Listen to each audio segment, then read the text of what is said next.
طلع البدر علينا من ثنيات الوداع وجب الشكر علينا فدا لله اللهم صل وسلم وبارك عليه وعلى آله.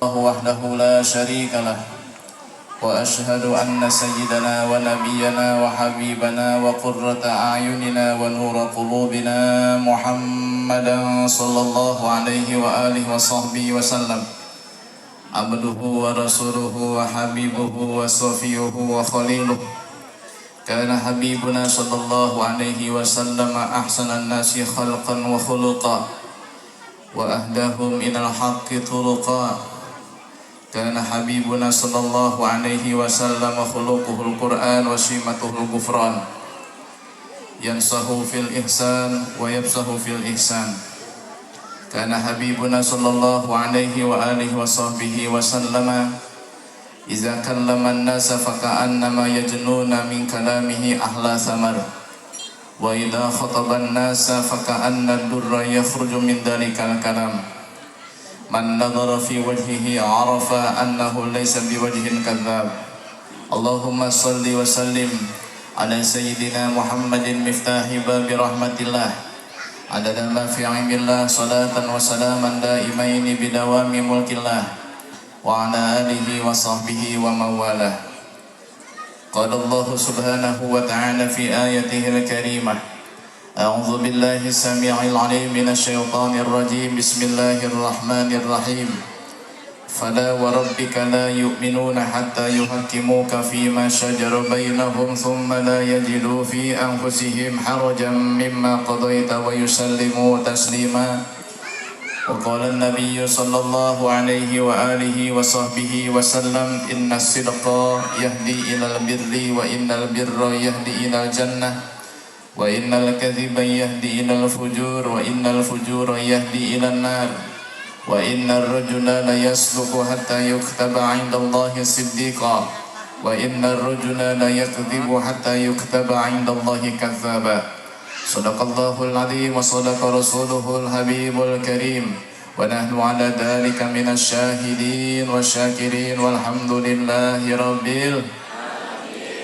Puji syukur kehadirat Allah subhanahu wa ta'ala. Salawat dan salam mudah-mudahan tercurah limpahkan kepada baginda paduka alam Nabi besar Muhammad sallallahu alaihi wa alihi wa sahbihi wasallam. Begitu pula kepada para keluarganya, para sahabatnya, tabi'in, atba' tabi'in, dan kita sebagai umatnya. Mudah-mudahan kita semua mendapatkan syafaatul uzma dari beliau fid dunya qabla al-akhirah fil akhirati ba'da dunya. Amin ya Allah ya Rabbal.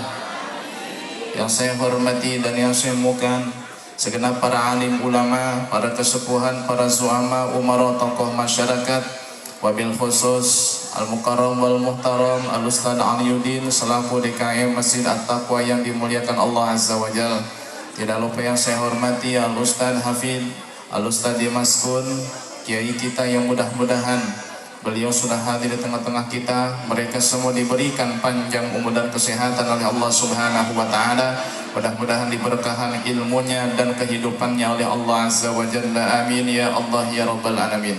Segenap aparatur pemerintah yang saya muliakan, baik sipil maupun militer, wabil khusus Bapak RW RT setempat, mudah-mudahan selalu diberikan kesehatan dan kemampuan untuk melaksanakan amanah yang telah dibebankan oleh Allah Subhanahu wa ta'ala. Amin ya Rabbal Alamin. Segenap para panitia peringatan Maulid Nabi sallallahu alaihi wasallam, wabil khusus warga 08 Taman Cikande, yang mudah-mudahan yang telah ikut andil demi terlaksananya acara Maulid di pagi hari ini, baik yang telah menyumbangkan hartanya, tenaganya, pikirannya, mudah-mudahan diberikan balasan yang berlipat-lipat ganda oleh Allah Subhanahu wa ta'ala. Mudah-mudahan semua hajatnya dikabulkan oleh Allah Subhanahu wa taala, semua dosanya diampunkan oleh Allah Subhanahu wa taala. Mudah-mudahan yang sakit Allah berikan kesembuhan, yang punya hutang mudah-mudahan Allah lunasi hutang-hutangnya. Amin ya Allah ya Robbal. Paling banyak kalau masalah hutang ini. Sebab melihat dari wajahnya wajah penghutang semua ya. Yang punya hutang itu kelihatan dari kriut alisnya. Pokoknya kalau yang alisnya mengkerut berarti punya hutang ya. Ibu dan bapak hadirin hadirat jamaah maulid yang dimuliakan Allah Subhanahu wa taala. Bulan Rabiul Awal telah berlalu melambaikan tangannya meninggalkan kita, dan insya Allah tahun depan akan kembali, dan mudah-mudahan kita masih diberikan umur yang panjang sehingga bertemu dengan Rabiul Awal tahun depan. Meskipun Rabiul Awal sudah meninggalkan kita, melambaikan tangannya mengucapkan salam perpisahan, dan kita sekarang berada di penghujung bulan Rabiul Tsani, tapi rasa cinta di dalam hati tidak pernah padam. Rasa cinta di dalam hati kepada baginda Nabi Sallallahu Alaihi Wasallam tidak akan pernah sirna. Buktinya di pagi hari ini yang mudah-mudahan cuaca mendukung, tidak hujan sampai zuhur, amin. Kalau habis acara mau hujan gak apa-apalah. Betul? Kasihan panitia kalau hujan kerepotan ini. Insya Allah dengan berkahnya Nabi Sallallahu Alaihi Wasallam, dengan berkahnya para salafus soleh, dengan berkahnya Tuan Syekh Abdul Qadir Jailani, Allah lancarkan acara kita pada pagi hari ini. Amin ya Allah. Amin ya Allah ya Rabbal alamin. Kecintaan kepada Nabi Sallallahu Alaihi Wasallam sudah tertanam ribuan tahun yang silam di dalam hati para sahabat, di dalam hati para tabiin, di dalam hati salafun soleh. Pada saat Nabi Shallallahu Alaihi Wasallam tiba di kota Madinatul Munawwarah, para sahabat sudah menunggu kedatangan Nabi. Ada yang sejak malam, ada yang dari pagi, ada yang dari kemarin, ada yang menunggu di atas rumahnya, ada yang menunggu di atas pohon kurma, ada yang menunggu di atas bangunan-bangunan tua. Mereka semua menyambut kedatangan ketibaan baginda Nabi Shallallahu Alaihi Wasallam di kota Madinah Al Munawwarah. Pada saat Nabi Shallallahu Alaihi Wasallam tiba di kota Madinah, para sahabat serentak semuanya, tua, muda, laki, perempuan, serayat, semuanya mengucapkan qasidah yang sangat kita kenal dan sangat kita sering lantunkan. Pada saat peringatan Maulid Nabi di malam Jumat, qasidah ini selalu terngiang di telinga kita dan selalu membasahi lidah kita. Qasidahnya adalah Tala'al badru alaina min saniyatil wada' wajaba syukru alaina mada'a lillahi jalla. Semua sahabat laki-laki ataupun perempuan menghadiahkan apa yang mereka punya kepada Nabi. Ada yang menghadiahkan unta, ada yang menghadiahkan sebidang tanah, ada yang menghadiahkan anaknya agar menjadi pembantu di rumah Nabi Sallallahu Alaihi Wasallam. Salah satunya adalah seorang wanita yang bernama Ummu Sulaim. Ummu Sulaim adalah seorang wanita janda. Ada janda nggak di sini? Banyak yang masih muda. Tolong didata sama PRT nanti. Ada seorang janda yang bernama Ummu Sulaim. Dia datang menuntun anak yang berumur 10 tahun. Anak itu bernama Anas, anaknya dari suami yang bernama Malik. Sehingga anak itu dipanggil dengan sebutan Anas bin Malik. Anas kecil umur 10 tahun dituntun oleh sang ibu menghadap Nabi Shallallahu Alaihi Wasallam, dan dia berkata, "Ya Rasulullah, lam yabqa rajulun walam ra'atun illa waqad athafaka bisyai'in." Wahai Rasulullah, tidak ada satupun laki-laki ataupun perempuan melainkan mereka memberikan hadiah, memberikan hibah kepadamu ya Rasulullah. Sedangkan aku seorang janda tidak memiliki apapun, yang aku punya hanyalah anak berusia 10 tahun. Aku serahkan anakku ini kepadamu ya Rasulullah. Tolong engkau rawat, silahkan engkau suruh dia melakukan pekerjaan apapun yang kau suka ya Rasulullah. Maka Rasulullah pun menerima pemberian daripada Ummu Sulaim, anak umur 10 tahun, diserahkan kepada Nabi sallallahu alaihi wasallam. Maka Anas bin Malik tinggal bersama dengan Nabi selama 10 tahun karena Nabi sallallahu alaihi wasallam wafat pada usia 63 tahun, tahun 11 Hijriah, bulan Rabiul Awal, tanggal 12 hari Isnin. Hari tanggal kelahiran kewafatan Nabi, harinya tanggalnya sama, hari Senin Rabiul Awal 12. Pada saat Nabi Shallallahu Alaihi Wasallam wafat, Anas bin Malik usianya baru 20 tahun, sebab dia ketika diserahkan kepada Nabi usianya baru 10 tahun, sehingga dia tinggal di rumah Nabi 10 tahun, usianya baru 20 tahun pada saat ditinggalkan wafat oleh Nabi Shallallahu Alaihi Wasallam. Anas bin Malik inilah termasuk sahabat yang paling banyak meriwayatkan hadis. Sahabat yang paling banyak meriwayatkan hadis adalah Abu Hurairah, yang kedua Abdullah bin Umar, dan yang ketiga Anas bin Malik, dengan total hadis yang diriwayatkan adalah 2286. Kita yang usianya sudah ada yang 40 tahun, ada nggak? Ada yang 50 tahun, ada yang 60 tahun, ada yang 70 tahun, ada yang udah hampir mati.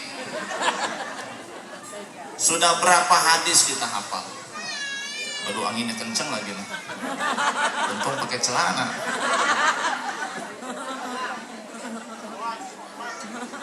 Pernah kejadian soalnya lagi ngajar ngaji, tawon masuk ke dalam. Waduh. Lupa di RT berapa dulu itu ya? RT 3, masih ingat aja ya ini.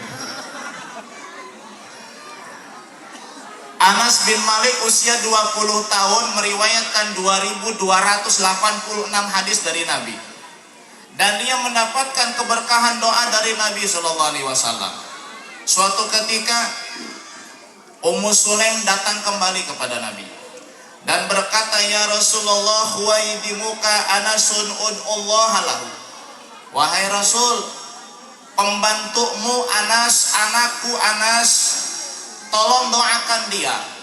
Nabi Shallallahu Alaihi Wasallam mengangkat kedua tangan. Lalu Nabi mendoakan Anas. Doa Nabi nggak panjang, doa Nabi pendek, singkat, padat, tapi langsung tembus ke langit. Beda dengan doa kita. Doa seabrek-abrek dibaca sampai Allahumma inni a'udzubika minal khubuthi dibaca, tapi nggak ada yang tembus ke langit. Doa Nabi pendek, singkat, padat, tapi langsung tembus ke langit. Nabi memintakan kepada Allah agar Allah memberikan keberkahan kepada harta dan anak keturunan Anas bin Malik. Nabi mengeluarkan doa yang sangat indah untuk Anas bin Malik, seorang anak kecil yang rela menghabiskan usia kanak-kanaknya di rumah Nabi, yang rela menghabiskan usia remajanya bersama dengan Nabi Shallallahu Alaihi Wasallam. Nabi doakan Anas bin Malik dengan doa yang menggentarkan singgasana Allah Subhanahu wa taala. Allahumma akfir malahu wa waladahu wa barik lahu fima ataitahu. Ya Allah, berikanlah keberkahan atas apa yang telah Engkau karuniakan kepada Anas bin Malik, dan harta serta keturunan Anas bin Malik perbanyaklah ya Allah. Maka Anas bin Malik mendapatkan keberkahan dari doa Nabi. Setelah Nabi wafat, Anas bin Malik punya anak lebih dari 100. Jangan tanya istrinya. Kalau anak 100 istrinya, wallahu a'lam, pasti banyak. Anas bin Malik adalah sahabat Nabi yang paling terakhir meninggal. Jumlah sahabat Nabi banyak, ribuan. Ada yang mengatakan 124.000, ada yang mengatakan lebih daripada itu. Tapi yang paling terakhir meninggal adalah Anas bin Malik karena mendapat doa dari Nabi Shallallahu Alaihi Wasallam. Selain dari doa Nabi, ternyata Nabi pun memberikan amalan kepada Anas bin Malik agar mendapatkan usia yang panjang. Kata Nabi, asbigil wudu yazid bi umri. Wahai Anas, sempurnakan wudumu, maka Allah tambah usia. Jadi kalau kita ingin diberi umur yang panjang, saya mau tanya sama ibu dan bapak, pengen nggak dikasih umur yang panjang? Udah pada mati ibu belum? Oh, nggak mau juga. Kadang-kadang kalau hidup terlalu lama jenuh juga. Tanya sama yang udah tua, pengennya mati. Kenapa? Teman seumur udah nggak ada, ngobrol udah nggak nyambung, ngobrol sama ABG nggak ngerti, ngomong sama sepantaran udah pada nggak ada. Pengen balik muda lagi nggak bisa, pengen kawin lagi malu sama cucu. Banyak yang sudah tua, saya mah pengen cepat meninggal. Kenapa? Sudah jenuh dengan kehidupan ini. Ternyata Anas bin Malik pun sama. Usianya 100 lebih, ada yang mengatakan 125. Dia merasa jenuh dengan kehidupan ini.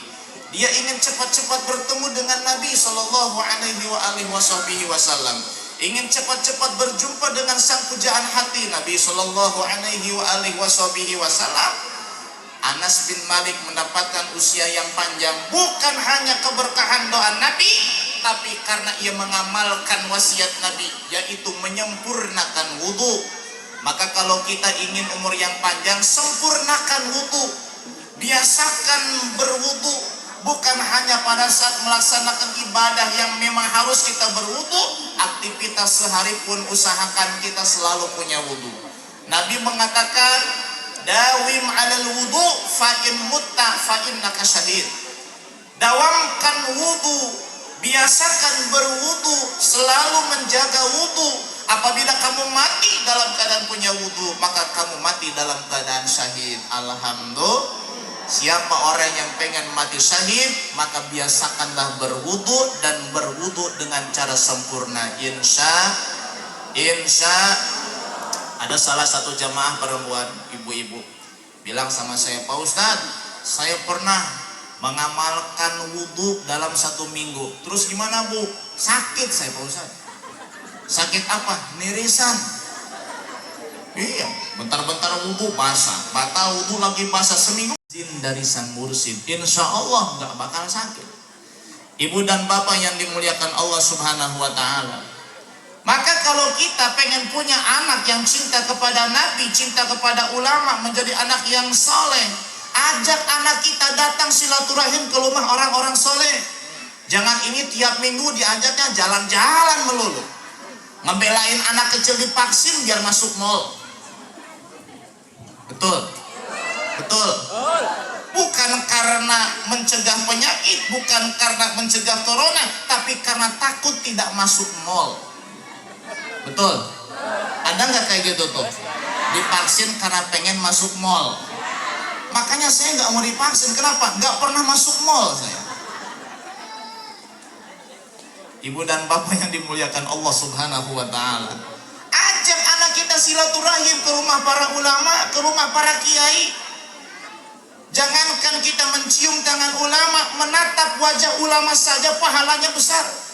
Abdullah bin Mas'ud pernah dipesan oleh Nabi Shallallahu Alaihi Wasallam. Kata Nabi, ya benar Mas'ud, wahai ibnu Mas'ud, nawruka ila wajhil alimi khairun laka min alfi farasin tatasaddaqta bihi bisabilillah.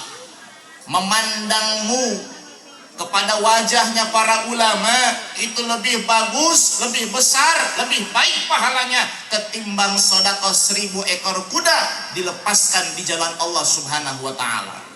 Kalau kita sedikit sebentar merenung, 1 ekor kuda harga misal 20 juta. Kalau 1000 ekor kuda berapa duit? Hah? Banyak. Udah saya kasih tahu aja lah, 20 M. Kira-kira kalau punya uang 20 miliar buat apa Bu? Beli cendol. Banjir Taman Cikannya. Taman cendol. Saya mau tanya sama ibu nih, kalau punya uang 20 miliar buat apa Bu? Berangkat haji masih banyak sisanya. Buka pesantren masih banyak sisanya. Buat apa lagi? Beli mobil masih banyak sisanya.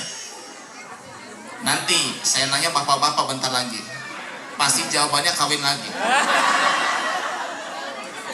Makanya nggak saya tanya, udah tahu jawabannya. Kira-kira uangnya punya nggak? Enggak. Seandainya punya uang 20 miliar, apakah disodakohkan semuanya? Buat bangun masjid At-Taqwa? Enggak. Apakah setengahnya dikasih kepada anak-anak yatim? Tidak. 1 miliar disodakohkan? Tidak. 100 juta? Tidak. 10 juta? Iya. Pengumumannya sebulan gak berhenti-berhenti. Tiap Jumat diumumin terus. Mentang-mentang sodakohnya 10 juta. Gak perlu sodakoh 20 miliar. Uangnya juga gak ada. Cukup menatap wajah ulama. Cukup menatap wajah kiai. Menatap, bukan melototin. Kalau dipelototin takut. Memandang dengan tatapan takzim, penghormatan, pengagungan, itu lebih besar daripada sedekah 10 miliar. 20. Jangan dibayangin kebanyakan uangnya. Stres nanti. Kenapa bisa demikian? Sebab ulama adalah pewaris Nabi. Nabi sudah tidak ada. Nabi mengatakan solu tuh, ada tahun aja tuh. Waduh. Kayak tahun yang dulu kayaknya. Nabi mengatakan solu kama ra'aitumuni usolli. Salatlah kamu kama ra'aitumuni usolli, sebagaimana kamu melihat saya salat. Nabi di dalam hadisnya sangat indah, memberikan kemudahan kepada kita.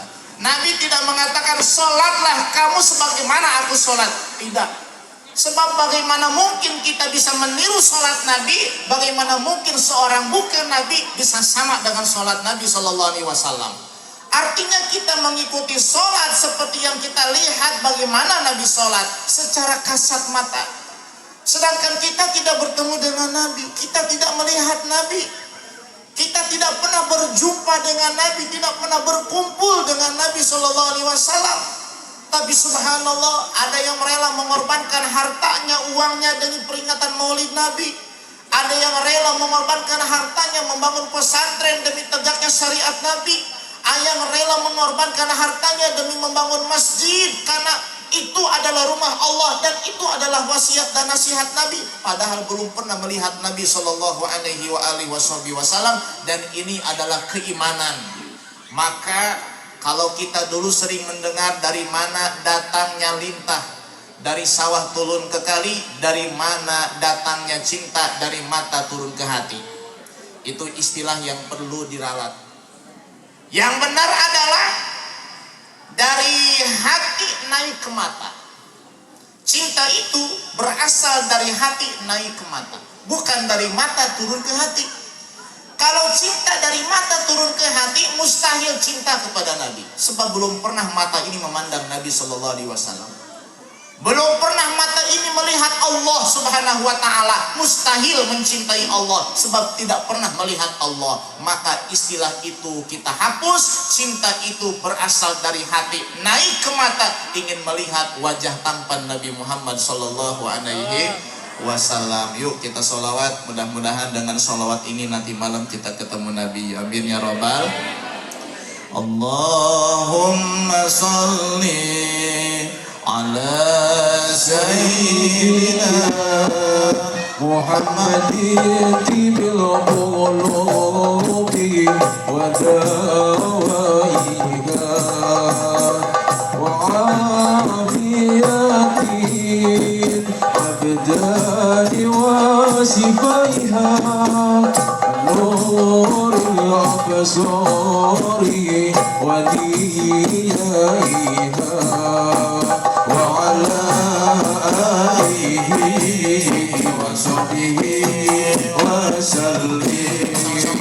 Allahumma salli ala sayyidina Muhammadin bil qulubi wa dawaiha wa afiyatin abdani wa shifaiha wa nuril absari wa diyaiha wa ala alihi wa sahbihi wa sallim.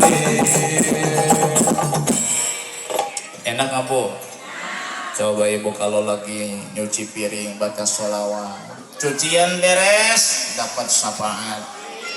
lagi masak nasi, lagi goreng ikan, baca sholawat, masakan beres, dapat pahala. Ini mah lagi masak buat status, lagi nyuci, main TikTok, lagi cuci main TikTok, cucian nggak beres, pahala nggak ada. Betul? Ada nggak kayak gitu di sini? Nggak ada. Wong lagi ngaji sekarang. Besok nanti. Nabi Sallallahu Alaihi Wasallam. Wajar kalau kita mengorbankan sedikit harta untuk memperingati kelahirannya. Jauh dibandingkan dengan para sahabat yang demi Rasulullah rela tumbang di medan laga, rela ruh meninggalkan jasad, meninggal dunia demi Rasulullah Sallallahu Alaihi Wasallam. Dalam salah satu kitab disebutkan sebuah riwayat tentang sahabat yang bernama Sa'ad As-Sulami. Sa'ad As-Sulami seorang sahabat Nabi yang kebetulan nasibnya tidak baik dari dunia ini. Ia hidup dalam keadaan fakir, miskin, jelek, hitam. Lengkap sudah. Miskin, fakir, jelek, hitam. Jangan ditambah hidup ya. Nasib, tapi dia ridho dengan kondisi seperti itu. Manusia, tabiat, watak manusiawi muncul pada saat ia melamar banyak wanita, tapi tidak ada satupun yang menerimanya. Dari yang perawan sampai yang janda, gak ada yang nerima dia. Kenapa? Miskin, fakir, hitam, jelek. Punya nggak mantu kayak gitu? Pengen nggak? Enggak kan? Gampang mantu yang janda, mau nggak punya suami kayak gitu? Enggak. Tapi kalau kaya, tampan, putih, ganteng, kaya ganteng, pinter, soleh, mau nggak punya mantu kayak gitu? Mau. Udah punya istri nggak apa-apa. Sa'ad As-Sulami, dia datang kepada Nabi dan berkata, ya Rasulullah, ayam na'udama matu wajhi wa sawadu jildi min dukhulil jannah. Ya Rasulullah, apakah kulitku yang hitam, wajahku yang tidak tampan, keuanganku yang tidak kaya menyebabkan aku tidak bisa masuk ke dalam surga? Kata Rasul, tidak wahai Sa'ad. Kemuliaan seseorang di hadapan Allah tidak dinilai dari ketampanan, dari kulit yang putih, dari harta yang melimpah. Kenapa kau bertanya seperti itu wahai Sa'ad? Dia berkata, ya Rasulullah, walaqad khatabtu imra'atan tilwa imra'atin. Aku telah melamar satu wanita dan wanita yang lain. Fama ahadun minhum, tidak ada seorang pun dari mereka yang menerima lamaranku. Kata Rasul, kamu pengen kawin? Pengen ya Rasul. Kata Rasul, datangi rumah Amr bin Wahab. Dia punya anak gadis, cantik, pinter. Datangi rumahnya, sampaikan salamku kepadanya, dan berikan informasi kepadanya bahwa aku telah menjodohkan anaknya denganmu. Sa'ad As-Sulami dengan riang gembira, dengan senang melangkahkan kaki dengan pede menuju rumah Amr bin Wahab. Pada saat dia sampai di rumah Amr bin Wahab, ia mengetuk pintu rumah dan mengucapkan salam. Amr bin Wahab pun menjawab salam dari dalam rumah. Pada saat membuka pintu, matanya terbelalak kaget.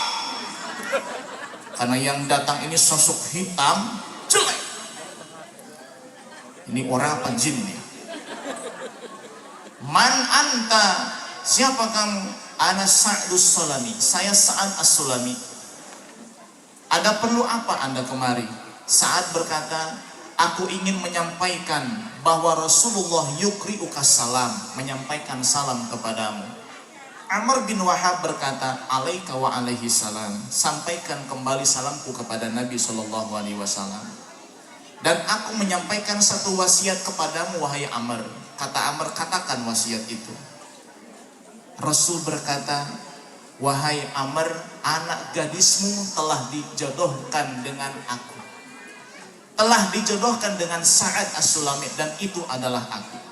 Amr bin Wahab yang baru ngelihat laki-laki semacam itu, yang tadinya belum kenal, tiba-tiba ngaku sudah dijodohkan oleh Nabi dengan anaknya. Spontan Amr bin Wahab menolak, bahkan mengusirnya mentah-mentah. Siapa kamu?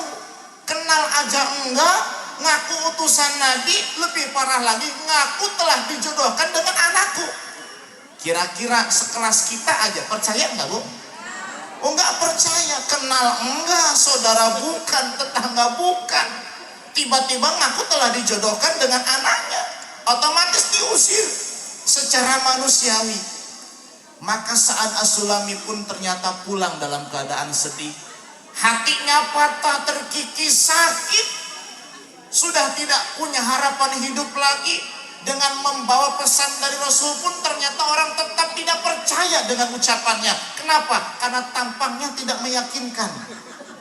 Coba kalau gantengan dikit kayaknya percaya. Sampai dia di hadapan Nabi, kata Nabi, wahai Sa'ad, apa yang telah kamu terima? Ya Rasulullah, Amr bin Wahab telah menolakku, telah mengusirku dari rumahnya, telah tidak mempercayai apa yang aku sampaikan kepadanya Rasulullah. Kata Rasulullah, siapa yang berani, man yatajarra, siapa yang berani tidak menerima amanah dan wasiatku. Rasul marah. Amr bin Wahab santai di dalam rumah. Kenapa? Dia telah berhasil mengusir laki-laki yang mengaku-ngaku utusan Nabi dan mendapatkan wasiat telah dijodohkan oleh Nabi dengan anaknya. Dia tenang di rumah. Untung saya nggak ketipu, kata Amr. Sang putri yang di dalam kamar keluar dan berkata, wahai ayah, aku dengar ada orang yang mengucapkan salam. Siapakah dia, wahai ayah? Kata sang ayah, orang gila, udah jangan dipedulikan.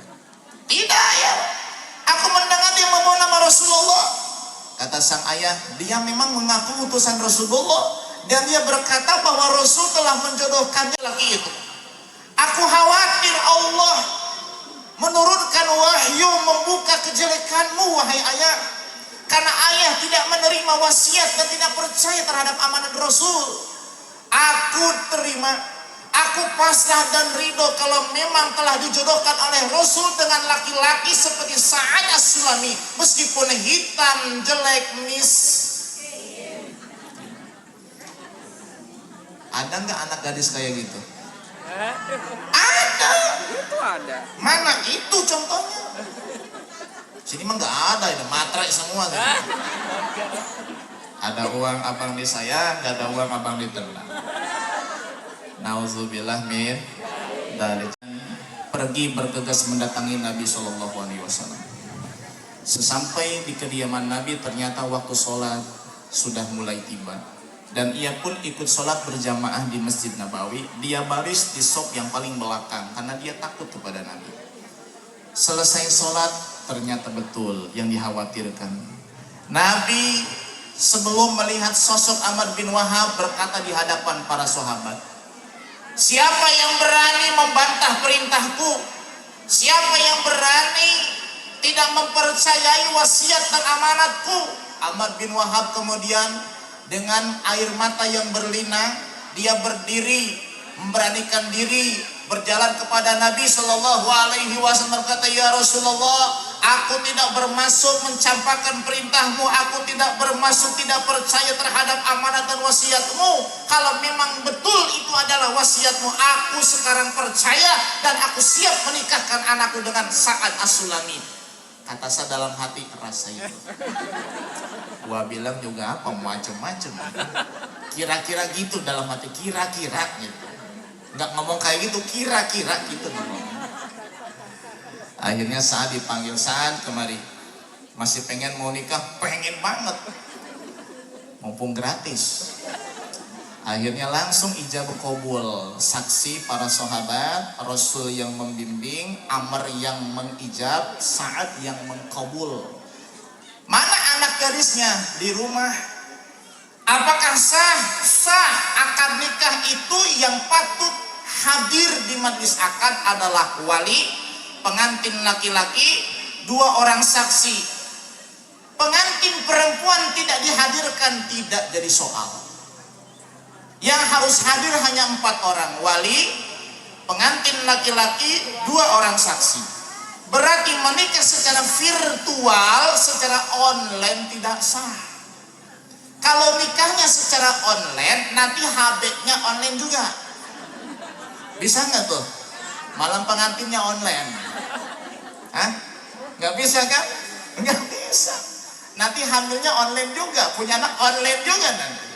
Sononya repot. Selesai menikah, saat bahagia bersampur, takut dan gelisah. Kenapa takut dan gelisah? Rasul menikahkan Sa'ad dengan putra Amr, mas kawinnya nggak tanggung-tanggung, 400 dirham. 1 dirham itu 200.000. Kalau 400 dirham 80 juta. Mabuk Sa'ad As-Sulami. Uang dari mana? Harta tidak punya, pekerjaan tidak ada, mas kawinnya 80 juta, mabuk. Kata Rasul, wahai Sa'ad, datangi istrimu. Sa'ad berkata, ya Rasul, mas kawin mana?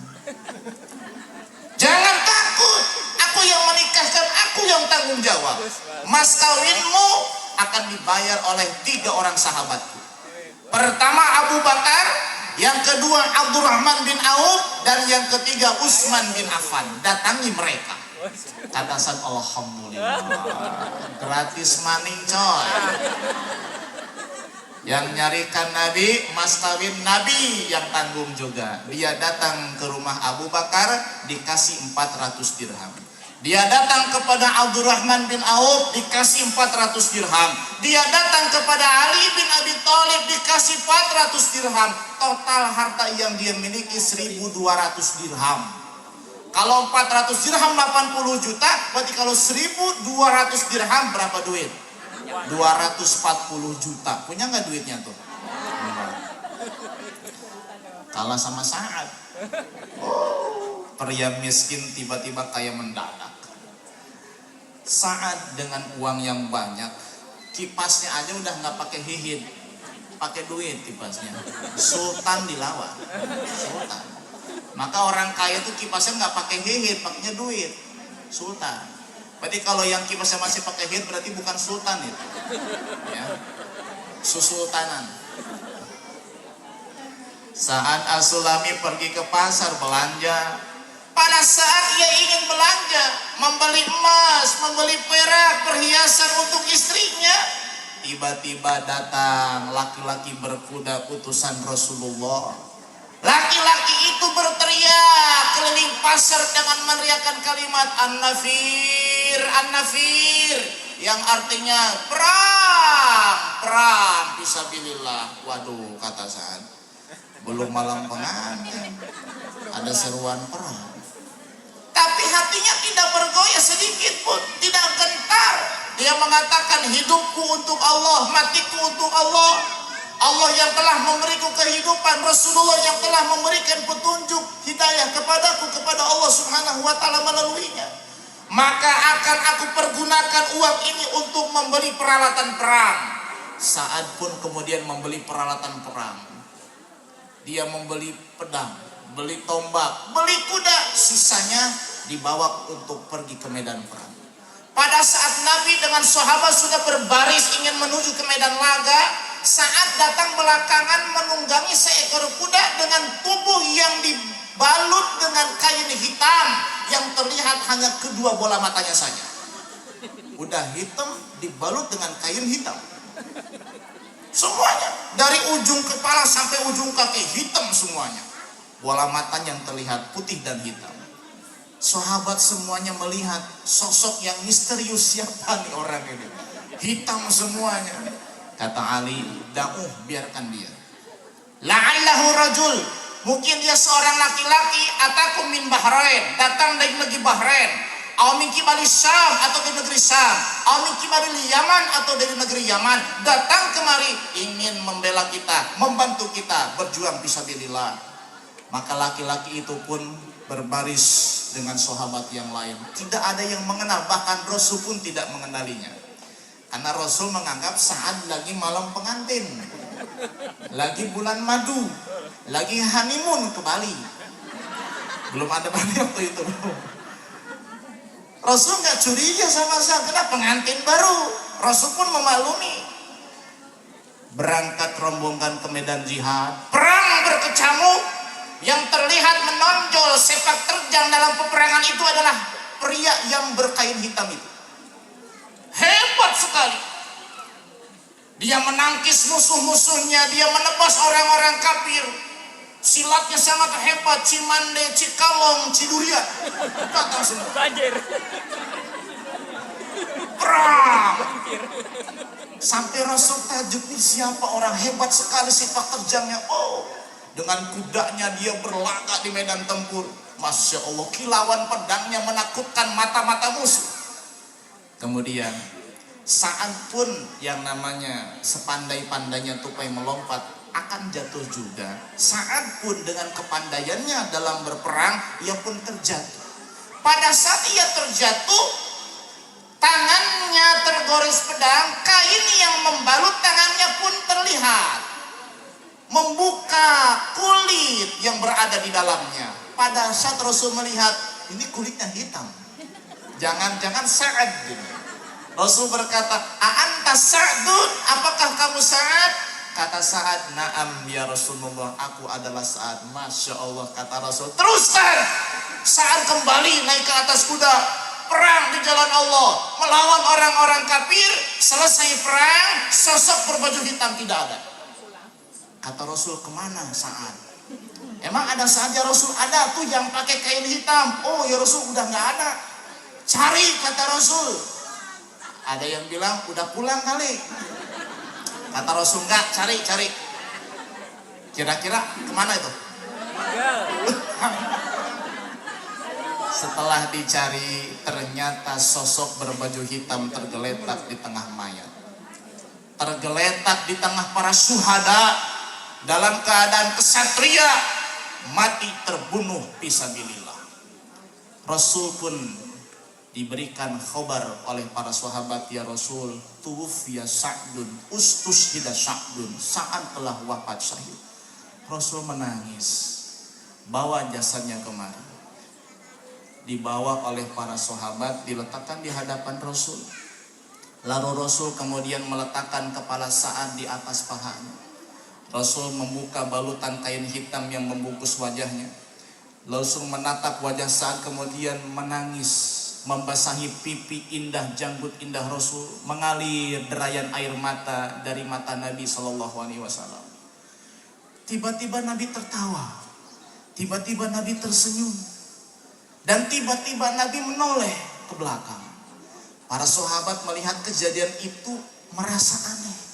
3 hal terjadi sekaligus pada diri Nabi. Kata sahabat, "Ya Rasul, kenapa kau menangis, lalu tertawa, lalu berpaling?" Kata Rasul, "Aku menangis merindukan Sa'ad As-Sulami. Aku menangis karena kehebatan keimanan Sa'ad As-Sulami, kecintaannya terhadap Allah dan agama Allah. Rela mengorbankan hidupnya demi Allah, Rasul dan agama Allah. Bahkan dia rela tidak mendatangi istrinya, sedangkan dia bertahun-tahun mencari pasangan hidup tidak kunjung mendapatkannya. Sekarang dia mendapatkan secara gratis, tapi malah dia tidak datangi. Dia pilih berperang di jalan Allah." Lalu kenapa kau tertawa? Aku tertawa karena Allah memberitahu bahwa Sa'ad mendapatkan kedudukan tinggi di surga Allah Subhanahu wa Ta'ala. Lalu kenapa engkau berpaling ya Rasul? Aku berpaling, ternyata Sa'ad yang hidupnya menjomblo, Allah sudah sediakan ribuan bidadari di dalam surga.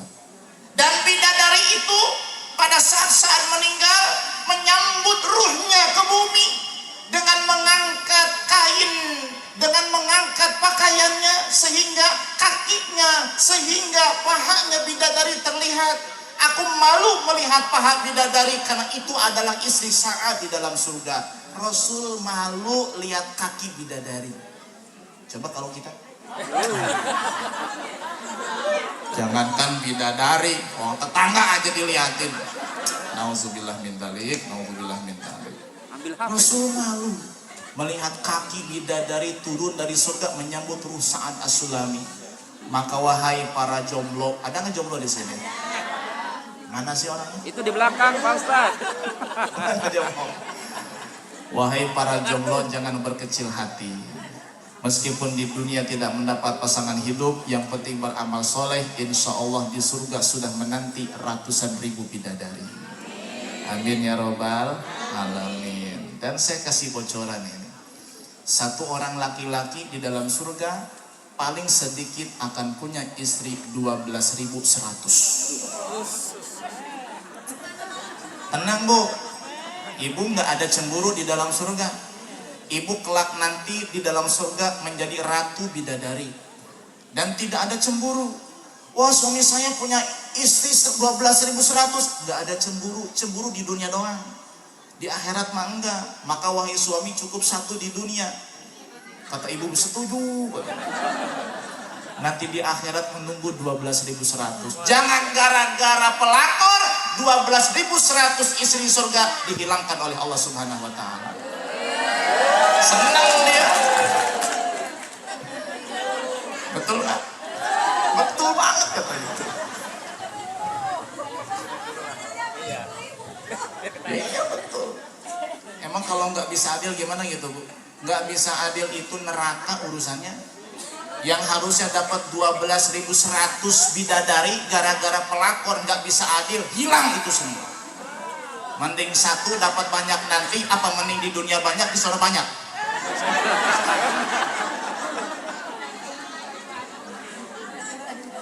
Satu cukup katanya. 12.100. Dan perinciannya itu saya dapat dalam kitab Hasyiah As-Sawi. Yang 8.000 janda, 4.000 perawan, 100 bidadari. Jadi bidadarinya 100, yang janda 8.000. Wahai yang janda, tenang.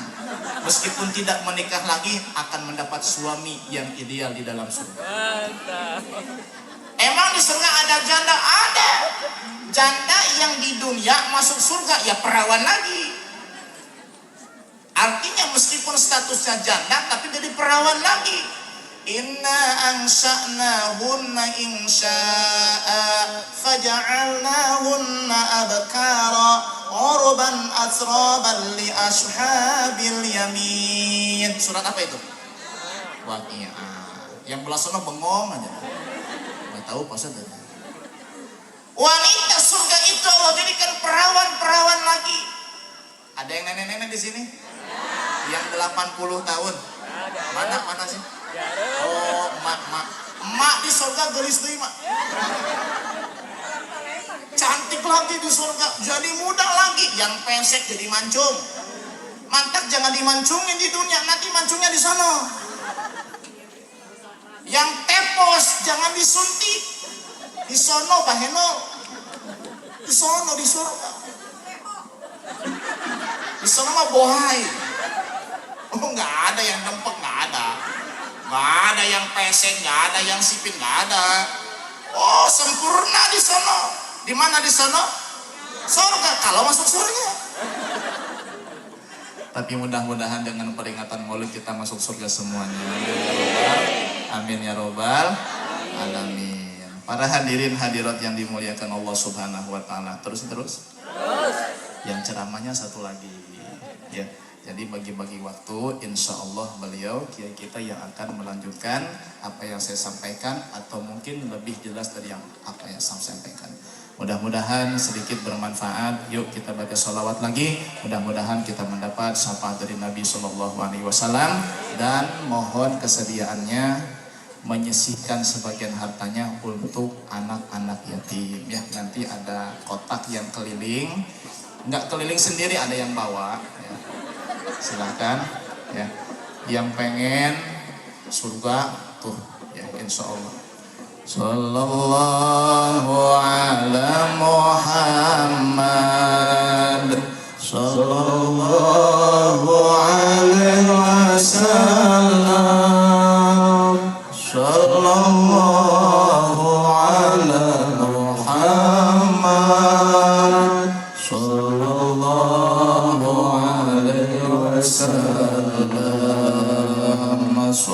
Sallallahu ala Muhammad. Sallallahu alaihi wasallam. Sallallahu ala Muhammad. Sallallahu alaihi wasallam. Anta syamsun, anta badrun, anta nurun fawqa nuri, anta iksirun wa ghali, anta misbahus suduri. Sallallahu ala Muhammad. Sallallahu alaihi wasallam. Sallallahu ala Muhammad. Sallallahu Muhammad. Ya arusal khafiqaini, ya mu'ayyad, ya mumajjad, ya imam al-qiblataini. Sallallahu ala Muhammad. Sallallahu alaihi wasallam. Sallallahu ala Muhammad. Sallallahu alaihi wasallam. Ashraqal badru alaina, fahtafaz minhul buduru, misla husnik ma ra'ayna. Qantu ya wajha sururi. Sallallahu ala Muhammad. Sallallahu alaihi wasallam. Sallallahu ala Muhammad. Sallallahu alaihi wasallam. Tala'al badru alaina, fahtafat minhul buduru, misla husnik ma ra'ayna. Qantu ya wajha sururi. Sallallahu ala Muhammad. Sallallahu alaihi wasallam. Sallallahu ala Muhammad. Sallallahu alaihi wasallam. Al-Fatihah. A'udzu billahi minasyaitonir rajim. Bismillahirrahmanirrahim. Alhamdulillahi rabbil alamin, arrahmanir rahim, maliki yaumiddin. Iyyaka na'budu wa iyyaka nasta'in. Ihdinas siratal mustaqim, siratal ladzina an'amta 'alaihim ghairil maghdubi 'alaihim waladdallin. Amin. Mohon maaf atas segala kekurangan. Terima kasih atas segala perhatian. Hadani Allah wa iyyakum ajmain. Wassalamualaikum warahmatullahi wabarakatuh.